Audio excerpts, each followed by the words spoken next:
382 bilhões de dólares. Esse é o valor em dinheiro vivo que está parado na conta da Berkshire Hathaway neste exato momento. Você consegue imaginar esse número? É mais dinheiro do que o PIB de Hong Kong. É mais títulos do Tesouro Americano do que o próprio Federal Reserve possui. É o suficiente para comprar todos os times da NFL, todos os times da NBA e ainda sobrariam 34 bilhões para o almoço. E sabe o que todo mundo quer saber? Por que Warren Buffett está vendendo antes do crash? A inteligência artificial está em perigo? A Tesla está prestes a desabar? Essas são as perguntas que vão guiar nossa conversa hoje. Por que estou acumulando dinheiro como minha avó fazia durante a Grande Depressão? O que está acontecendo com a Tesla que deveria preocupar qualquer investidor? E será que estamos vivendo uma bolha de inteligência artificial que vai explodir como aconteceu em 1999? Eu sou Warren Buffett e isso é a Zona de Warren. Olha, deixa eu ser direto com você. As manchetes gritam que estou prevendo um crash. Os especialistas dissecam cada ação que vendo como se fosse uma profecia divina. E eu entendo porque as pessoas estão nervosas. Quando um homem de 95 anos que faz isso, há 70 anos, começa a juntar dinheiro desse jeito, todo mundo presta atenção. Mas preciso que você entenda uma coisa. Não sou Nostradamus. Não estou sentado no meu escritório em Omaha com uma bola de cristal me dizendo que o mercado vai despencar em março de 2026. Não é assim que funciona. Nunca foi. A verdade é muito mais simples e, sinceramente, muito menos emocionante do que a narrativa que Wall Street quer te vender. Estou sentado em dinheiro porque não encontro nada que valha a pena comprar aos preços atuais. É isso. Sem conspiração, sem genialidade de timing de mercado. Apenas a aritmética básica que meu velho professor Ben Graham me ensinou há 75 anos. Mas vamos falar sobre o que realmente me preocupa. Porque enquanto as pessoas ficam obcecadas com minha pilha de dinheiro, tem algo muito maior acontecendo. Estamos assistindo as maiores empresas de tecnologia da América gastarem 400 bilhões de dólares em infraestrutura de inteligência artificial em um único ano. Isso não é erro de digitação. 400 bilhões. Microsoft, Amazon, Google, Meta, todas numa corrida para construir data centers que poderiam cobrir Manhattan. Estão comprando chips como se não houvesse amanhã. Assinando contratos de centenas de bilhões com empresas que nem receita têm ainda. E sabe o que eu estou sentindo? Aquele mesmo frio na barriga que sentia em 1999. Você se lembra de 99? Eu estava sentado no meu escritório lendo sobre empresas de internet sem lucros, sem produtos e às vezes sem planos, sendo negociadas a valuations que fariam sua cabeça girar. A Pets.com tinha um fantoche de meia e um sonho. A Webvan ia revolucionar as compras de supermercado. A TheGlobe.com, fundada por 2 universitários com 15 mil dólares, viu suas ações subirem 606% no primeiro dia de negociação. E não tinham receita nenhuma. Sabe o que todo mundo dizia sobre mim naquela época? Warren perdeu o jeito. Ele não entende a nova economia. O velho de Omaha acabou. Lembro de um jantar particularmente doloroso, onde um jovem capitalista de risco, não podia ter mais de 30 anos, me disse que eu estava cometendo o maior erro da minha carreira por não investir em ações de internet.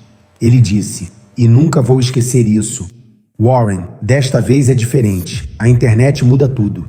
Bom, ele estava meio certo. A internet mudou tudo mesmo, mas não mudou as leis da economia. Em 2002, a Nasdaq tinha perdido 78% do seu valor. Aquele jovem ouvi dizer que voltou a trabalhar na concessionária do pai. Agora avança para hoje. A Nvidia acabou de bater 5 trilhões de dólares em valor de mercado. 5 trilhões por uma empresa de chips. A OpenAI está avaliada em 500 bilhões. Meio trilhão, apesar de projetar apenas 13 bilhões em receita para 2025. Eles se comprometeram a gastar 300 bilhões com a Oracle em 5 anos, o que significa que precisarão gastar 60 bilhões por ano enquanto arrecadam 13 bilhões. Até minha professora de matemática da quinta série poderia te dizer que essa conta não fecha. Mas aqui está o que realmente me preocupa: o financiamento circular. A NVIDIA investe 100 bilhões na OpenAI. A OpenAI pega esse dinheiro e gasta comprando chips da NVIDIA. A Oracle constrói data centers que ainda não terminou, com dinheiro que a OpenAI ainda não ganhou. Isso é exatamente, e eu quero dizer exatamente, o que vimos no final dos anos 90 com as empresas de telecomunicações. Naquela época, empresas como Global Crossing e Level 3 Communications estavam instalando cabos de fibra óptica numa velocidade alucinante. Estavam emprestando dinheiro para seus próprios clientes comprarem seus serviços. Os clientes usavam esse dinheiro para comprar mais capacidade. As ações de todo mundo subiam. Todo mundo se achava um gênio. 4 anos depois que a bolha estourou, 85 a 95% daquela fibra ainda estava escura no chão, completamente sem uso. A Corning, a maior produtora mundial de fibra óptica, viu suas ações despencarem de $100 para $1. Não investi em nenhuma dessas empresas. Não porque sou esperto, mas porque não entendia como iam ganhar dinheiro. Minha regra sempre foi simples: se não entendo, não invisto. É o que chamo de meu círculo de competência. E passei 70 anos ficando dentro desse círculo. Mas vamos falar sobre a Tesla, porque nada ilustra melhor os problemas que vejo no mercado atual do que essa empresa. Tenho acompanhado a indústria automobilística há mais de 70 anos. E se há uma lição que aprendi, uma lição que custou aos investidores bilhões e bilhões de dólares, é esta: o negócio de automóveis é um cemitério para o capital. E antes que as críticas venham, deixa eu ser claro: tenho tremendo respeito pelo que Elon Musk realizou. O homem fez algo extraordinário. Tornou os veículos elétricos desejáveis quando Detroit não conseguia. É um empreendedor brilhante. Mas brilhantismo em inovação e brilhantismo em criar valor duradouro para os acionistas são duas coisas muito diferentes. Neste momento, a Tesla está sendo negociada a uma relação preço-lucro de 287. Isso não é erro de digitação. 287 vezes os lucros. Para contexto, a BMW é negociada a 7 vezes. E até a Apple, que considero um dos melhores negócios do mundo, é negociada a 34 vezes. A capitalização de mercado da Tesla supera o valor combinado de Ford e General Motors. No entanto, está vendendo menos carros com margens que encolhem mais rápido que sorvete num dia quente de Nebraska. Então a pergunta não é se a Tesla é inovadora. A pergunta é se a Tesla, na avaliação de hoje, representa um investimento sensato. E essa resposta, receio dizer, deveria preocupar qualquer um que possua essas ações. Vamos começar com aritmética simples, porque em investimentos, se você não consegue fazer a conta de cabeça, provavelmente não deveria estar fazendo o investimento. A Tesla atualmente é negociada em torno de $445 por ação. A empresa lucrou $1,64 por ação nos últimos 12 meses. Isso nos dá um índice PL de 287. Quero que você pense no que esse número realmente significa. Significa que se os lucros da Tesla nunca crescerem, se ficarem exatamente onde estão hoje, levaria 287 anos para recuperar seu investimento através dos lucros da empresa. 287 anos. Estarei morto há muito tempo. Você estará morto há muito tempo. Seus tataranetos estarão mortos há muito tempo. Mas aqui é onde fica realmente interessante. Em 2021 e início de 2022, a Tesla estava gerando mais de $14 mil em lucro bruto por veículo. Hoje, esse número despencou para cerca de $5.112 por veículo. Isso é uma queda de 64% no lucro bruto por carro em menos de 4 anos. A margem bruta automotiva, excluindo créditos regulatórios, caiu para apenas 13,59% no quarto trimestre de 2024. Para comparação, quando olho para negócios verdadeiramente excelentes, do tipo que gosto de possuir, eles estão expandindo suas margens ao longo do tempo, não assistindo elas evaporarem. E o que está acontecendo com as vendas? Porque é aqui que a história fica particularmente preocupante. Em 2024, a Tesla registrou seu primeiro declínio anual em entregas em mais de uma década, uma queda de 1%.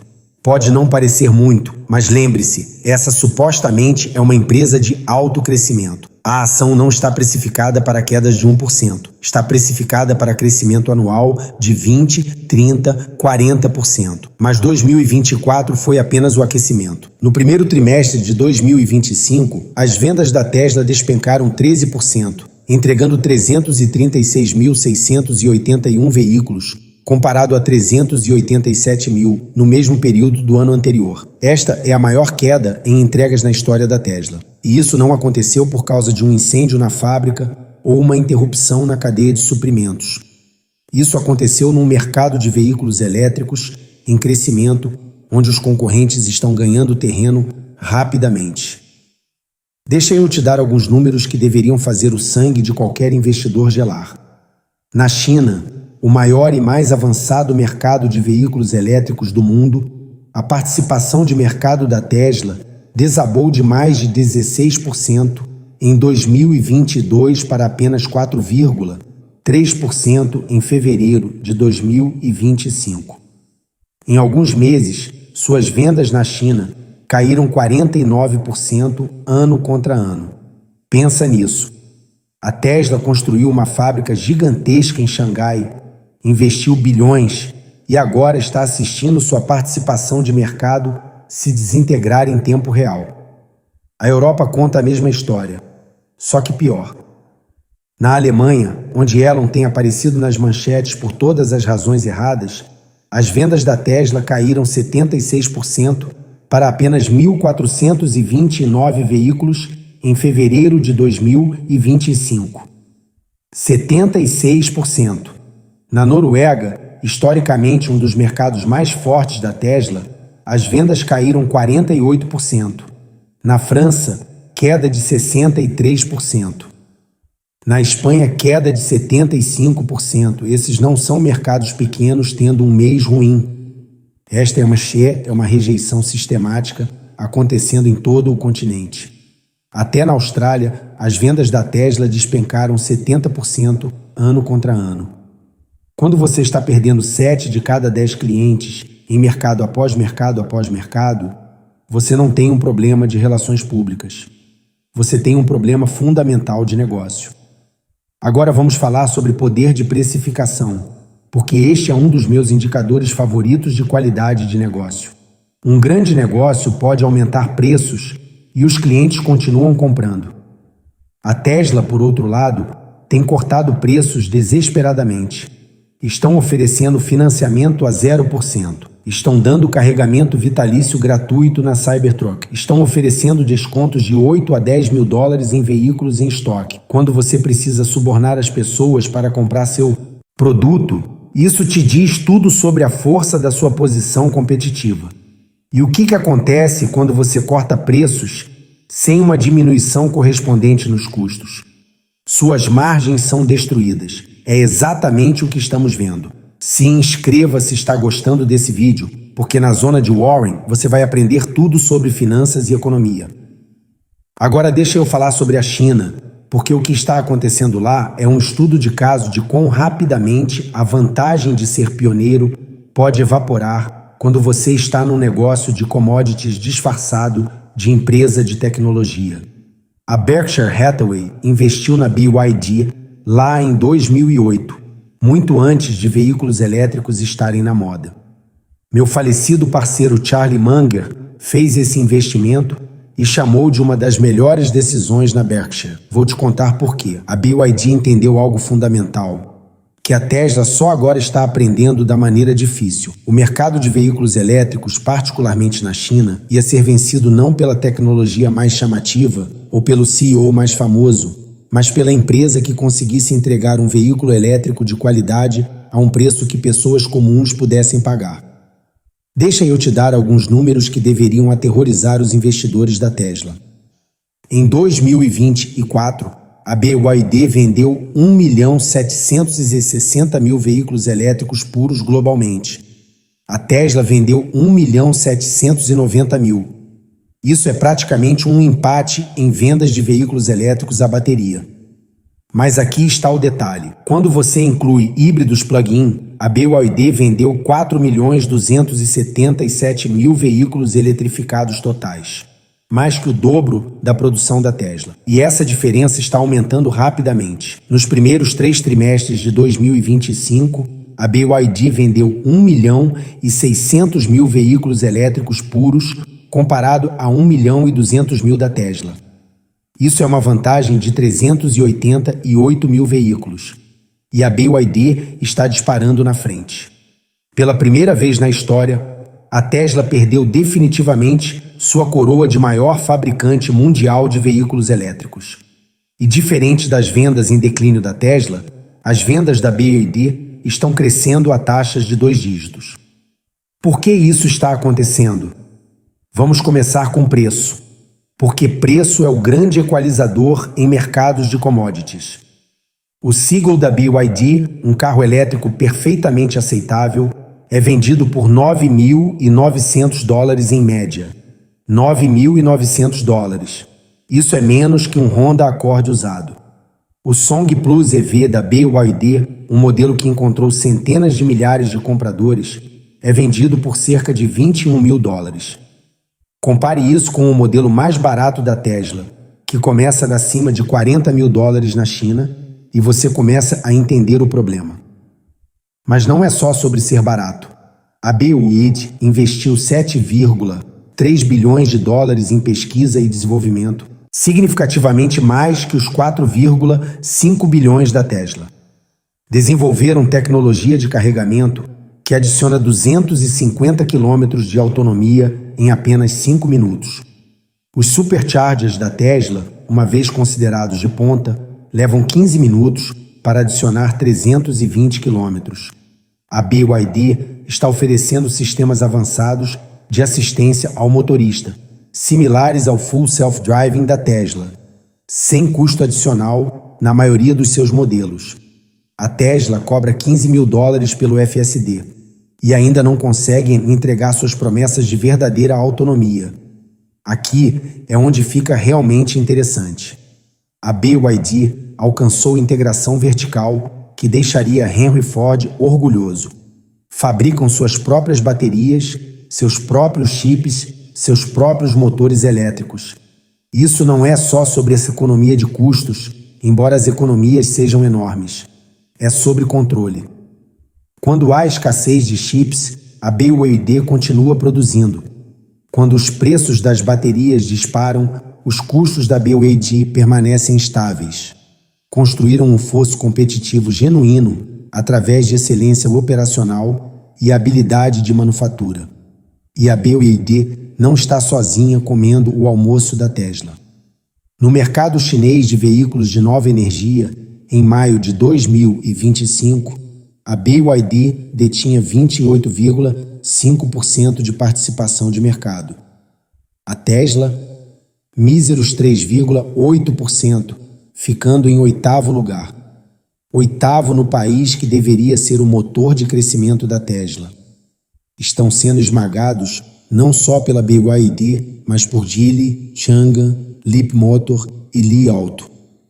Deixa eu te contar o que aprendi sobre o negócio de automóveis em 70 anos, observando. Sempre há vencedores em qualquer momento. Empresas que parecem imparáveis, que todo mundo diz que dominarão para sempre. Nos anos 70, eram as 3 grandes americanas. Nos anos 80, todo mundo dizia que os japoneses dominariam a indústria automobilística por décadas. No início dos anos 2000, As pessoas achavam que as marcas de luxo alemães eram invencíveis. Hoje, os fabricantes chineses de veículos elétricos estão mostrando as mesmas vantagens que os fabricantes japoneses tinham nos anos 80.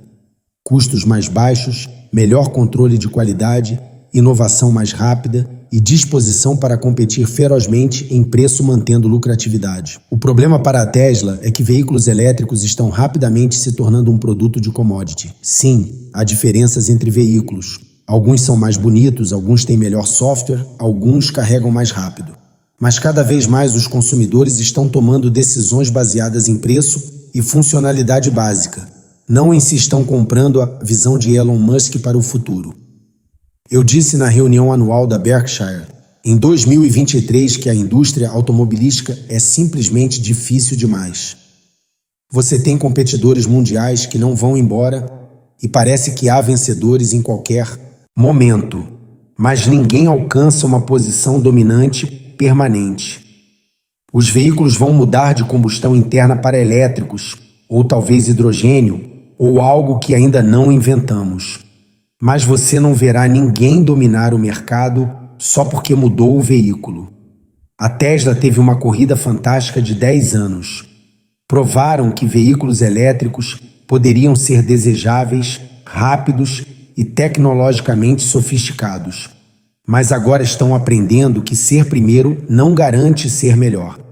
E ser melhor não garante ser lucrativo quando você está competindo contra empresas que entregam 80% da sua qualidade de produto por 50% do seu preço.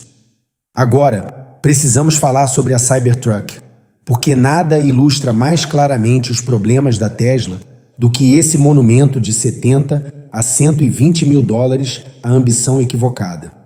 Em novembro de 2019, Elon Musk revelou a Cybertruck num evento da Tesla em Los Angeles. Prometeu que começaria em 39.900 dólares. Demonstrou janelas de vidro blindado que supostamente eram inquebráveis, que então imediatamente quebraram no palco durante a demonstração. Disse que o caminhão estaria em produção em 2021. Aqui está o que realmente aconteceu. O caminhão finalmente foi lançado em novembro de 2023. 2 anos atrasado, com preço inicial de 61 mil dólares. Não 39.900. 61 mil. Hoje, dependendo da configuração, as Cybertrucks são vendidas por qualquer valor entre 70 mil e 120 mil dólares. Isso é até 3 vezes o preço originalmente prometido. E quantos daqueles 2 milhões de pessoas que fizeram reserva realmente compraram caminhões? Até março de 2025, a Tesla tinha vendido menos de 50 mil Cybertrucks. 50 mil de 2 milhões de reservas. Isso é uma taxa de conversão de 2,5%. Quando 97,5% das pessoas que disseram querer seu produto não o compram de fato, isso não é um problema de demanda. Isso é um problema de proposta de valor. Mas piora. Muito pior. No primeiro trimestre de 2025, as vendas da Cybertruck eram metade do que foram no quarto trimestre de 2024. No terceiro trimestre de 2025, as vendas despencaram 63% para aproximadamente 5.400 unidades. Isso é uma taxa de vendas de cerca de 21 mil caminhões por ano. A Tesla construiu capacidade para produzir 125 mil Cybertrucks anualmente. Agora estão usando aproximadamente 17% dessa capacidade. Deixa eu te contar o que acontece quando você constrói uma fábrica projetada para 125 mil unidades e está vendendo apenas 21 mil. Esses custos fixos não desaparecem. A depreciação do equipamento não para. Os pagamentos de aluguel do prédio não diminuem. Você cometeu um erro massivo de alocação de capital. E esse capital agora está preso num ativo com baixo desempenho. A resposta da Tesla? Cortaram a equipe de produção da Cybertruck em mais da metade, segundo trabalhadores na fábrica do Texas. Realocaram trabalhadores para a linha de produção do Model Y. essencialmente admitindo que construíram capacidade demais para um produto que ninguém quer no preço que estão cobrando. E os problemas de qualidade? Os problemas de qualidade. Em aproximadamente 15 meses de produção, a Cybertruck teve 8 recalls. 8. O pedal do acelerador podia travar, causando aceleração não intencional e potenciais acidentes. O motor do limpador de para-brisa podia falhar. Peças de acabamento ao longo da caçamba podiam se soltar e se tornar perigos na estrada. O painel do teto inteiro podia descolar e se separar do veículo enquanto dirigia. Os painéis exteriores de aço inoxidável estão caindo porque a cola que os segura falha, particularmente no frio. Esses não são pequenos bugs de software. Esses são defeitos fundamentais de design e fabricação. Em março de 2025, a Tesla teve que interromper completamente as entregas da Cybertruck porque os painéis metálicos estavam caindo dos caminhões. Tinham mais de 2.300 Cybertrucks paradas em estoque, avaliadas em mais de 200 milhões de dólares. Quando você promete aos clientes um produto revolucionário e entrega algo que cai aos pedaços, você destrói a confiança. Quando você promete um caminhão de 40 mil dólares e entrega um caminhão de 70 a 120 mil dólares, você destrói a credibilidade. Quando você promete produção em 2021 e entrega em 2023, você ensina os clientes a não acreditarem nos seus prazos. A Cybertruck não é apenas um produto fracassado. É um símbolo de tudo que está errado com a abordagem da Tesla. Prometer demais, entregar de menos e esperar que o prestígio da marca seja suficiente para salvar o dia. Até o próprio Elon Musk admitiu na teleconferência de resultados do terceiro trimestre: cavamos nossa própria cova com a Cybertruck. Ele alertou que poderia levar até 18 meses para o caminhão se tornar lucrativo. Mas aqui está a pergunta: se vai levar 18 meses para se tornar lucrativo num produto que você desenvolveu por 5 anos, o que isso te diz sobre sua capacidade de projetar e fabricar veículos lucrativamente? Agora deixa eu juntar tudo isso e te contar o que realmente acho que está acontecendo. Porque a história da Tesla é realmente uma história sobre valorização versus valor. Ao longo da minha carreira, vi esse padrão se repetir várias vezes. Uma empresa aparece com um produto genuinamente inovador. O preço das ações dispara baseado na promessa de dominação futura. Os concorrentes acordam. O fosso que parecia tão largo começa a estreitar. Margens comprimem, crescimento desacelera, e de repente aquela alta valorização que parecia justificada durante a fase de crescimento se torna uma âncora durante a fase de maturidade. A Tesla está nesse ponto de transição agora. Estão passando de ser uma disruptora de alto crescimento para ser apenas mais uma empresa de automóveis. E uma empresa de automóveis com participação de mercado encolhendo, por sinal. Mas o preço das ações ainda não alcançou essa realidade. Ainda está precificado como se a Tesla fosse crescer 30% ao ano para sempre, manter margens premium e dominar a indústria aí. Nenhuma dessas coisas parece provável baseado nas evidências atuais. Disse muitas vezes que preço é o que você paga e valor é o que você recebe. Com uma relação PL de 287, os investidores estão pagando um preço extraordinário pela Tesla. Mas o que estão recebendo? Estão recebendo uma empresa cujas vendas estão em declínio em todos os principais mercados. Estão recebendo uma empresa cujas margens estão comprimindo. Estão recebendo uma empresa cujo principal motor de lucro, vender créditos regulatórios para outras montadoras, está evaporando conforme concorrentes lançam seus próprios veículos elétricos e não precisam mais desses créditos. Estão recebendo uma empresa cujo CEO está gastando tempo administrando uma plataforma de mídia social e trabalhando no governo, ao invés de focar em consertar os problemas operacionais da Tesla. Deixa eu ser claro sobre algo. Não estou dizendo que a Tesla vai falir. Não estou dizendo que veículos elétricos não são o futuro. Nem estou dizendo que a Tesla não vai sobreviver e talvez até prosperar eventualmente. O que estou dizendo é que aos preços atuais, o risco de queda dramaticamente supera o potencial de alta. Agora, vamos falar sobre a bolha de inteligência artificial, porque isso é o que realmente me mantém acordado à noite. As maiores empresas de tecnologia da América estão gastando como marinheiros bêbados em licença. Microsoft aumentou sua orientação de gastos de capital para mais de 120 bilhões de dólares para 2025. Amazon gastando 100 bilhões. Google aumentou sua previsão de 75 bilhões para 85 bilhões. Meta está em 70 a 72 bilhões. Quero que você entenda o que esses números significam em termos reais. Os 120 bilhões da Microsoft em gastos de capital são 7 vezes o que gastaram há apenas 5 anos. 7 vezes.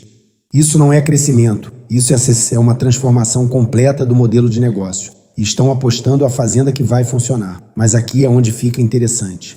Apesar de todo esse gasto, a receita relacionada à IA permanece uma fração minúscula do negócio total deles. A Microsoft reportou que seus serviços de IA alcançaram uma taxa anual de 13 bilhões de dólares. Isso soa impressionante até você perceber que estão gastando 120 bilhões para gerar 13 bilhões em receita.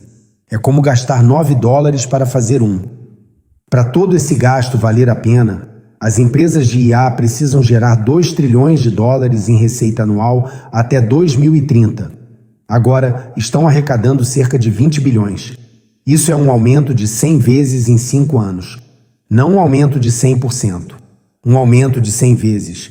Estou nesse negócio desde 1951. Nunca, e quero dizer nunca, vi uma indústria escalar tão rápido mantendo lucratividade. Isso desafia as leis da gravidade dos negócios. Deixa eu te contar sobre números. São coisas teimosas. Você pode enfeitá-los, passar batom neles, chamá-los de EBITDA ajustado ou receita ajustada por IA. Mas no final do dia, um negócio ou ganha dinheiro ou não. E agora, os números em IA não fecham.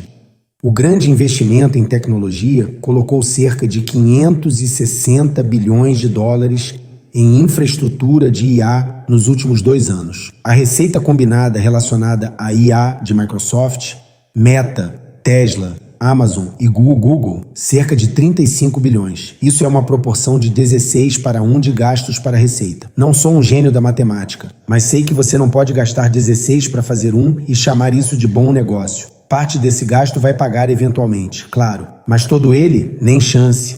O MIT recentemente fez um estudo que descobriu que 95% dos projetos piloto de IA falham em produzir resultados significativos. 95%. Isso apesar de mais de 40 bilhões de dólares em investimento em IA generativa. A diferença entre o hype e a realidade é maior que o Grand Canyon. O que realmente me preocupa é a psicologia por trás de todo esse gasto. Não é baseada em análise cuidadosa de retornos. É baseada em medo. Medo de ficar para trás. Medo de que se você não investir bilhões imediatamente, sua empresa se tornará irrelevante. Essa é a mesma psicologia que impulsionou a bolha das .com, a bolha imobiliária e toda outra bolha na história. Na minha carta aos acionistas de 2000, escrevi sobre como os investidores eram como Cinderela no baile. Sabiam que ficar tempo demais transformaria tudo em abóboras e ratos, mas odiavam perder um único minuto da festa. Hoje, estamos vendo exatamente o mesmo comportamento, só que com inteligência artificial ao invés da internet. A festa está a todo vapor agora. A música está tocando, o champanhe está fluindo e todo mundo está se divertindo muito. Mas já fui a festas suficientes para saber que todas terminam do mesmo jeito, com alguém preso com a conta da limpeza. Sabe, as pessoas frequentemente me perguntam qual é o segredo do investimento bem-sucedido. Esperam alguma fórmula complicada, algum algoritmo sofisticado, mas a resposta é mais simples do que pensam. Não perca dinheiro. Essa é a regra número 1. Regra número 2 é não esquecer a regra número 1. Parece simplista, mas pensa no que realmente significa. Se você perde 50% do seu dinheiro, precisa de um ganho de 100% só para voltar ao ponto inicial. Esse não é um jogo que você quer jogar. E agora, com as valorações de IA onde estão, vejo muitas pessoas jogando exatamente esse jogo. Aqui está outro paralelo que me mantém acordado à noite. Concentração de mercado. No pico da bolha das .com, as 10 maiores ações representavam cerca de 27% do peso total do S&P 500.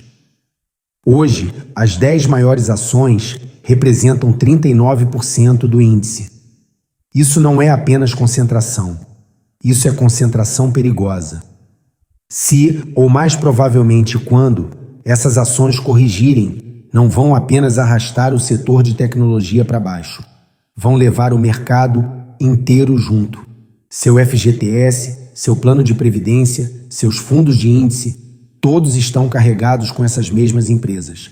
O investidor médio acha que está diversificado porque possui um fundo de índice S&P 500, mas na verdade está fazendo uma aposta massiva em 10 empresas, a maioria das quais está gastando quantias insustentáveis em infraestrutura de IA. E aqui está a coisa que realmente me incomoda. Sabemos como a história termina porque já vimos antes. Depois do crash das .com, levou 15 anos. 15 anos para a Nasdaq voltar ao seu pico de março de 2000. Uma geração inteira de investidores aprendeu da maneira difícil que as árvores não crescem até o céu. A Cisco Systems era a queridinha da era .com, as picaretas e pais da revolução da internet. No seu pico, em março de 2000, a Cisco tinha uma capitalização de mercado de 555 bilhões de dólares, tornando-a brevemente a empresa mais valiosa do mundo. A ação era negociada a uma relação preço-vendas de 35 e uma relação PL acima de 200. Todo mundo dizia que a Cisco era diferente. Tinha receita real, lucros reais, produtos reais. Não era alguma startup com promessas vazias. E estavam certos. A Cisco era diferente. Sobreviveu ao crash. Mas a ação caiu 86% do seu pico. Mesmo hoje, 25 anos depois, a Cisco é negociada abaixo da sua máxima de 2000. Pensa nisso. Se você comprou Cisco no topo do mercado, achando que estava investindo numa líder sólida e lucrativa de tecnologia, ainda estaria no prejuízo um quarto de século depois. Isso sem nem contar a inflação. Agora olha para a Nvidia. Está sendo negociada a uma capitalização de mercado de 5 trilhões de dólares. A Nvidia é uma boa empresa? Absolutamente. Está revolucionando a computação? Sim. Tem receita real e lucros reais? Sim para ambos, né? Mas vale 5 trilhões? Aí é onde tenho minhas dúvidas. Para essa valoração fazer sentido, tudo tem que dar perfeitamente certo. A demanda por IA tem que continuar crescendo exponencialmente. Nenhuma ameaça competitiva pode surgir. A empresa tem que manter seu poder de precificação. Mudanças tecnológicas não podem tornar os designs de chips atuais obsoletos. A economia global tem que permanecer forte. Isso é muita coisa que tem que dar certo. E na minha experiência em si, quando você precisa que tudo dê certo, algo geralmente dá errado. Charlie Munger costumava me dizer: tudo o que quero saber é onde vou morrer, assim nunca vou lá. Ele estava falando sobre evitar erros óbvios. E o erro mais óbvio em investimentos é pagar demais por um ativo. Não importa quão bom esse ativo seja. Eu poderia comprar a melhor casa da América, mas se eu pagar 10 vezes o que vale, é um mau investimento. O mesmo princípio se aplica a ações. Preço importa. Valoração importa. O entusiasmo da multidão não muda a matemática fundamental do valor. Agora, o que você deveria fazer com toda essa informação? Aqui está o maior erro que os investidores cometem quando veem a pilha de dinheiro da Berkshire. Pensam que deveriam copiar meus movimentos exatamente. Warren está segurando dinheiro, então devo vender tudo e segurar dinheiro também. Isso é pensamento ao contrário que pode te custar uma fortuna. Primeiro, entenda nossas situações completamente diferentes. Berkshire é uma empresa de 1,1 trilhão de dólares. Não posso comprar empresas pequenas e médias que mal registrariam no nosso balanço. Você pode. Preciso aplicar bilhões de cada vez para fazer diferença. Você provavelmente não. Tenho dezenas de empresas totalmente próprias gerando caixa todo dia que preciso fazer algo com isso. Você provavelmente tem um emprego e está investindo uma parte do seu salário. Estamos jogando jogos completamente diferentes. Para um investidor típico com um horizonte de tempo de 20 a 40 anos, tentar cronometrar o mercado baseado no que estou fazendo é tolice. Deixe eu compartilhar uma aritmética que pode te surpreender. Desde 1999, mesmo contando 2 crashes devastadores, o S&P 500 retornou cerca de 9% ao ano.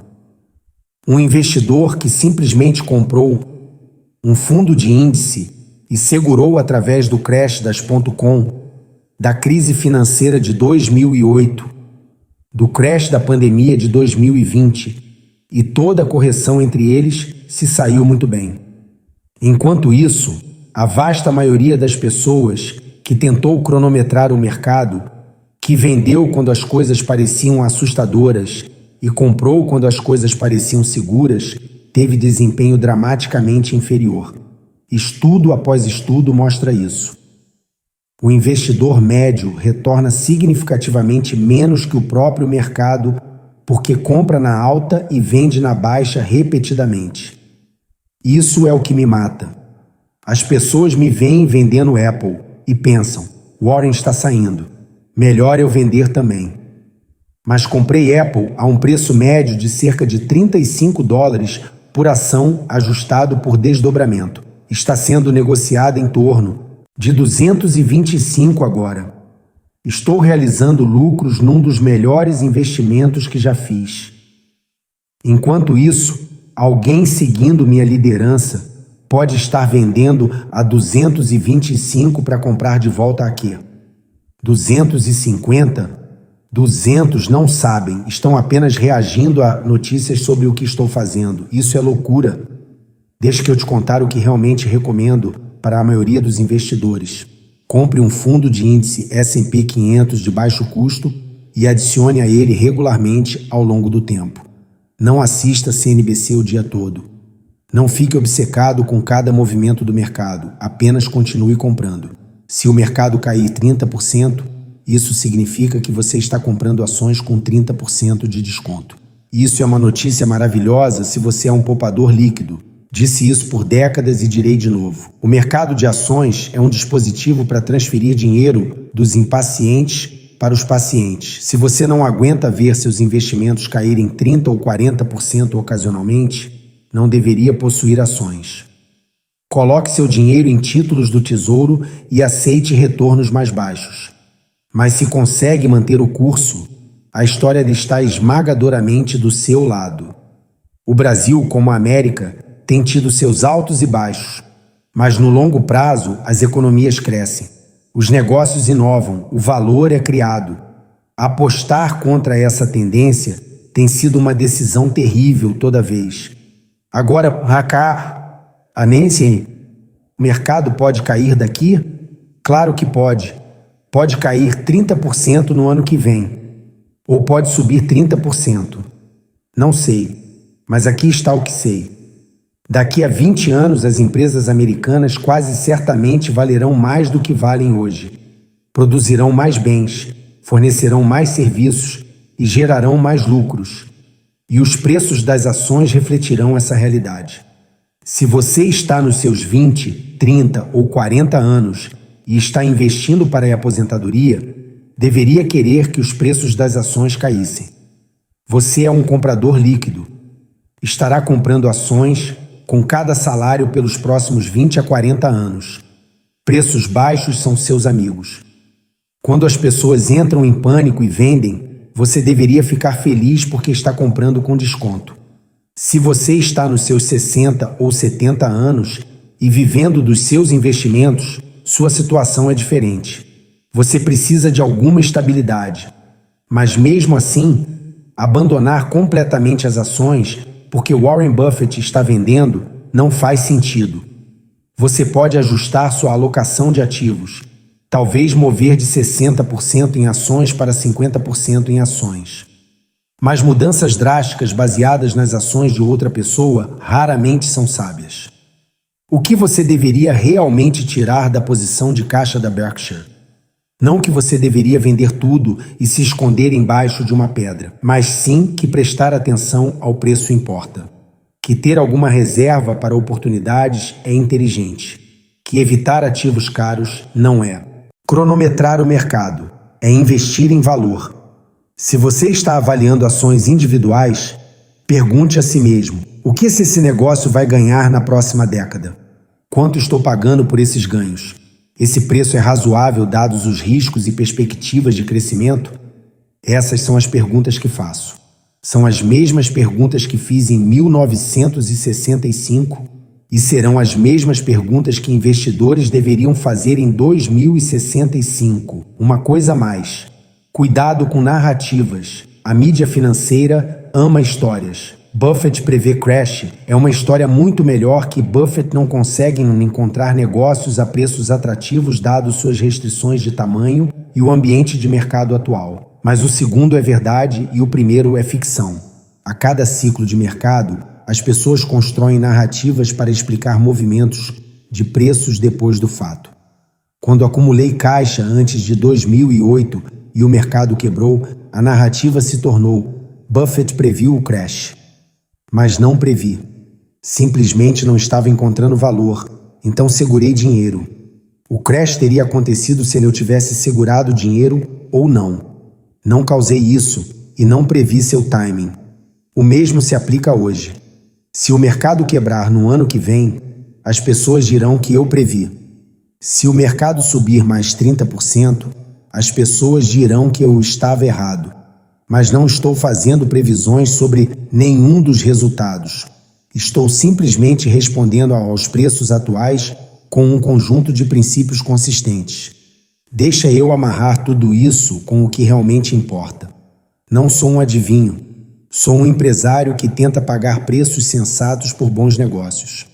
Agora, não há muitos preços sensatos disponíveis para negócios grandes o suficiente para importar para a Berkshire. Então, esperamos. Essa é toda a história. A primeira lição: preço importa sempre. Seja comprando ações, títulos ou negócios, o que você paga determina seus retornos.